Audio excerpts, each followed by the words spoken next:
Well, Shabbat Shalom. I want to welcome everyone to the Sabbath Day conference call. This is Barbara, and I'm in Michigan today, and I'm serving as your host today, along with your co-host, Brother Pete. We just want to welcome all our family and friends of Yah that have gathered here by phone, internet, or if you're watching the YouTube channel. We just welcome you. We invite you to go to our website, Lunar-Sabbathday.com, for a lot of good information about the Creator's calendar. And today our topic is about King David. King David kept the Creator's calendar, and that was with a 12-month year. So you might ask, how many months were there in biblical times? Well, it's shown in 1 Chronicles in the plan of King David and the temple. The Bible reveals King David's kept the Creator's calendar and a 12-month lunar-solar year. He organized the number of people of Israel, the heads of fathers' households, the commanders of thousands and hundreds, and their officers, who served the king in all matters concerning the divisions that came and went, month after month throughout the year, each division numbering 24,000. 24,000 are equally divided by the 12 months in the lunar calendar for their service, and that for is 1 Chronicles 27:1. So the functions for Israel's kingdom follow the 12-month lunar calendar, and that's a 360-day year. Well, there are many indications that at one time our year was 360 days long, all throughout ancient history. This is supposedly the basis for the 360-degree circle, and many ancient calendars were based upon a 360-day year. The Hebrews, the Egyptians, the Mayans, and several other cultures, most cultures, all used a 360-day calendar. And most of the cultures that use such a calendar made their changes around 700 BC at the time of King Hezekiah, and that made changes to the Hebrew calendar also. And we've done several videos about the 360-day year, at the time of Noah and Hezekiah and the sundial, and how did lunar months become 29 or 30 days. So I hope you just go and watch those just to catch up with where we're at today. The reign of King David was from 1010 to 970 BC. The 12 months of Israel's calendar. These chapters in 1 Chronicles are yet another proof that there were 12 months in Israel's calendar during the organization of the temple by King David. And the link is below for you to follow. King David organizes the priest. So we're going to hear about the priest first. In 1 Chronicles 24:1-6, the sections of the priesthood, the 24 divisions of the priesthood, and that was divided into 12 months, and they each served 2 weeks a year. 1 Chronicles 24:1-6 says, "Now these are the divisions of the sons of Aaron. The sons of Aaron were Nadab, Abihu, Eleazar, and Ithamar. And Nadab and Abihu died before their father and had no children. Therefore Eleazar and Ithamar ministered as priests. Then David with Zadok of the sons of Eleazar and Ahimelech of the sons of Ithamar divided them according to the schedule of their service. There were more leaders found of the sons of Eleazar than of the sons of Ithamar, and thus they were divided. Among the sons of Eleazar were 16 heads of their fathers' houses, and 8 heads of their fathers' houses among the sons of Ithamar. Thus they were divided by lot, one group as another, for there were officials of the sanctuary and officials of the house of Jehovah, from the sons of Eleazar and from the sons of Ithamar. And the scribe, Shemaiah, the son of Nathaniel, one of the Levites, wrote them down before the king. The leaders, Zadok the priest, Ahimelech the son of Abiathar, and the heads of the fathers' houses of the priests and Levites, one father's house taken for Eleazar and one for Ithamar. The Levite family divided them according to the schedule of their service. David took the descendants of Aaron, the priestly family of Israel, and together with Zadok, he divided them into 24 sections to serve according to the schedule of their service. Two aspects of this service are emphasized: that it is to be regulated in an orderly system of 24 courses, that's verses 1 through 19, and that it provides a pattern to be followed by the priests, Levitical assistants, and that in verses 20 through 31. And so it says in 1 Chronicles 24, 7 through 19, the priesthood is divided by law into 24 sections, and then it lists them. And I'll let you pause the screen and read this list for yourself, but we have the 1st, 2nd, 3rd, 4th, 5th, 6th, 7th, 8th, all the way to the 24th is to Messiah. And this was the schedule of their service for coming into the house of Jehovah according to their ordinance by the hand of Aaron their father, as Jehovah Elohim of Israel had commanded him. This was the schedule of their service for coming into the house of Yahweh. David knew that because there were so many descendants of Aaron by this time, the priests should be divided so they could fairly assign the privilege of service in the temple. In later Jewish practice, the number of 24 courses is based on the lunar calendar of 48 weeks, with each course serving a week at a time, and thus twice a year. And that can be found in the link below. Okay, now the musicians, 1 Chronicles 25. These are the musicians for the temple and how they were divided. In 1 Chronicles 25:1, the magicians for the temple, musicians separated for service. Verse 1, moreover David and the captains of the army separated for the service some of the sons of Asaph, of Herman, and of Jeduthun, who should prophesy with harps, stringed instruments, and cymbals, and the number of skilled men performing their service was: A, David and the captains of the army separated for the service. Interestingly, the captains of the army took part in the selection and organization of the musicians or worship leaders for Israel. David sensed a connection between the security of the kingdom and the worshiping and honoring of Elohim. Chapter 25 concerns David's organization of the 4,000 Levitical musicians in 23:5 into 24 courses of service that correspond to those of the priest and temple Levites, and that from chapter 24. So here is the list. 1 Chronicles 25, 9 through 31, the divisions of the musicians. And, of course, the first lot fell for Asaph. He came out for Joseph, and we've heard of Asaph, the musician. And so here we go, the whole list, starting with the first lot, and then the 2nd, 3rd, 4th, 5th, all the way down to 24th. 24 divisions with the musicians. Right here they are, and you can read these. And it's interesting to me that they were exactly divided up into 24. And, of course, that's 2 weeks of service, too, also, in the 48 weeks of the year. And there's the text there for that commentary. And all these links will be at the end. 12 military divisions of Israel. Okay, so we've had the 12 divisions for priests and musicians, and now 12 military divisions.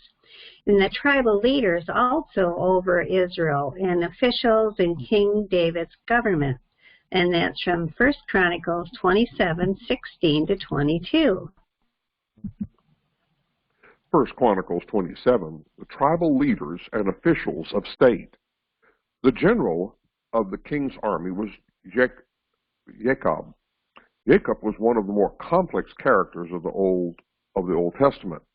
Verse 1, the military divisions of Israel.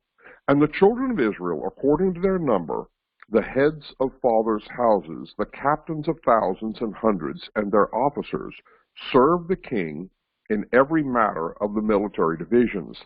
These divisions came in and went out month by month throughout all the months of the year, each division having 24,000. I said that wrong. I'm saying Joab. It should be Joab, not Jacob. My apology. Yeah, it is Joab, yeah. Yes. So an army was, yeah, that's perfectly okay. Army was also divided into the units of 12. As we heard, Joab was the commander of the army. So A, and the children of Israel served the king in every manner of military divisions. Under David and most every other king of Israel or Judah, Israel never relied on mercenary soldiers. Israelites themselves served the king in every matter of the military. B, these divisions came in and went out month by month. David's army was also divided into units of 12, with one group of the 12 on alert each month of the year. This was an effective way to keep troops always ready and the inactive troops regularly trained. All these men were prepared, disciplined, and ready at a call, without the smallest expense to the state or the king. These were, properly speaking, the militia of the Israelitish kingdom. And that's from the Bible commentary. So, 1 Chronicles 27 describes the captains over David's army, verses 2 through 15. And you're going to find 12 divisions. Over the first division was Jashobeam. And then we're going to go to the second month, the first month in the first division, then the second month, the second division, the third month, the third division, the fourth month, the fourth division, the fifth month, the sixth month, the seventh month, the eighth month, 9th, 10th, 11th, and 12th. And this shows there were 12 months in the calendar of Israel that David observed. And he had his troops divided up each division. And it says in these verses they had 24,000 in each one of those groups each month. Okay, well, you're very familiar with the 12 tribes of Israel. These were the leaders over Israel. And that is all listed in 1 Chronicles 27, 16 through 22. And they chose leaders from every tribe. And there were, of course, half the tribe of Manasseh and other half the tribe of Manasseh representing Joseph. And it seems in this list there were Asher and Gad were missing from this list, according to the Bible commentary. Okay, now King David's public charge to Solomon, his son that would be king. In 1 Chronicles 28, David's public charge to Solomon. David's public words to the assembly of Israel and to Solomon. Verse 1, the assembly of Israel gathers to hear the King David. Now David assembled at Jerusalem all the leaders of Israel, the officers of the tribes and the captains of the division who served the king, the captains over thousands and the captains over hundreds, and the stewards over all the substance and possessions of the king and of his sons, with the officials, the valiant men, and all the mighty men of valor.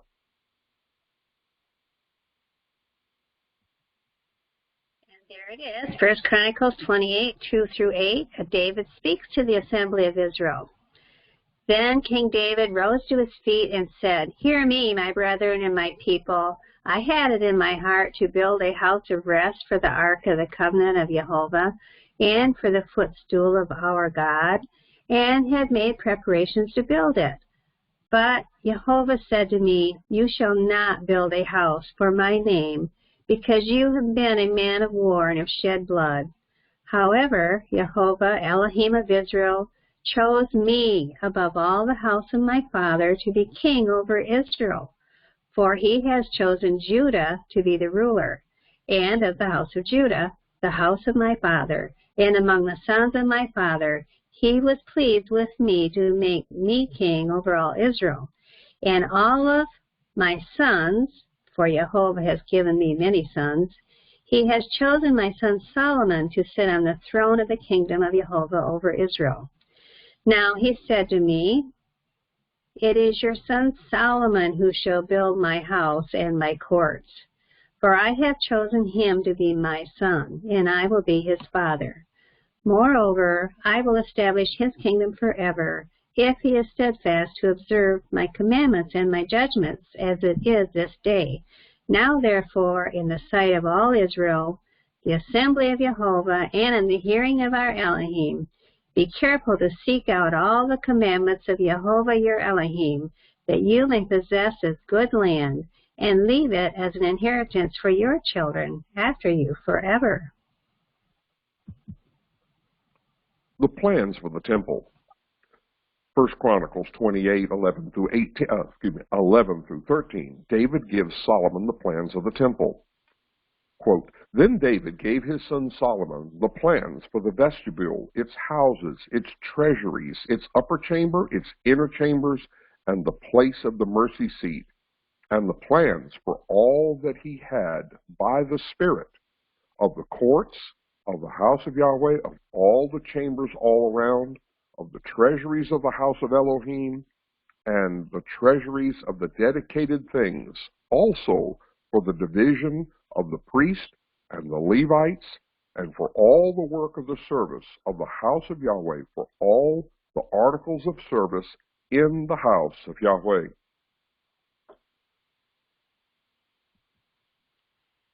Then David gave his son Solomon the plans. Considered together, David did almost everything for a building of the temple except actually build it.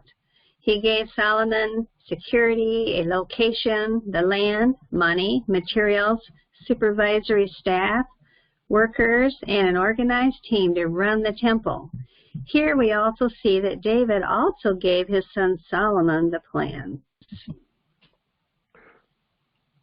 The plans for all that he had by the Spirit, even as with the organization of the temple servants, that's in 2 Chronicles 29:25, these practical details were inspired by the Holy Spirit, not by human ingenuity. Moreover, the temple was for Yahweh's own dwelling. Should not the Most High have a house after his own mind? If he was to be the tenant, should it not be built to suit him?